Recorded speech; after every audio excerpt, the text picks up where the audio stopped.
Iniziamo queste immagini con lo speciale di Superbe, con questa passeggiata della nostra Erika e della nostra Simonetta, e mi pare un modo perfetto per iniziare questo nostro contributo da Casa Brusada. Siamo a Crocetta del Montello in provincia di Treviso per Superbe, come dicevamo.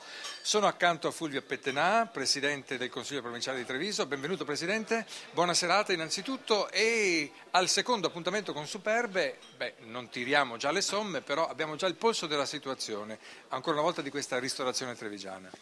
Sicuramente sì, un appuntamento importante, questa rassegna ormai consolidata nel tempo, non è l'unica che si svolge in provincia di Treviso. L'amministrazione provinciale ci crede a queste iniziative, già da oltre 10 anni che ci crede e si impegna.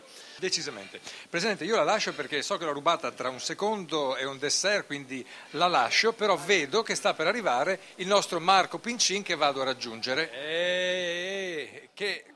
Sempre così qua da te? Sempre così. Sempre Complimenti, pubblico. complimenti, Grazie. complimenti. Complimenti anche per la cena, ma vorrei esprimere un pensiero particolare nell'entrée, ricco come sempre. Sì, quello che più mi interessa, che più mi dà soddisfazione, sicuramente è cercare di creare l'abbinamento, i colori, soprattutto usando i prodotti di stagione e le erbette. E poi, quello che abbiamo visto nel corso della serata, le nostre immagini lo testimoniano, sempre comunque alla ricerca di qualcosa, Marco? C'è sempre qualcosa da imparare, c'è qualcosa da sperimentare, c'è qualcosa da provare? Dobbiamo sempre trovare cose nuove da provare, altrimenti? Non possiamo fermarci. Ma tu sei soddisfatto poi alla fine di una serata? Sì, certamente sì. Sei ipercritico. Quando vedo i miei clienti soddisfatti, sono soddisfatto anch'io. Se vedo che stanno bene, sono contenti, sono contento anch'io. E questo è il premio migliore.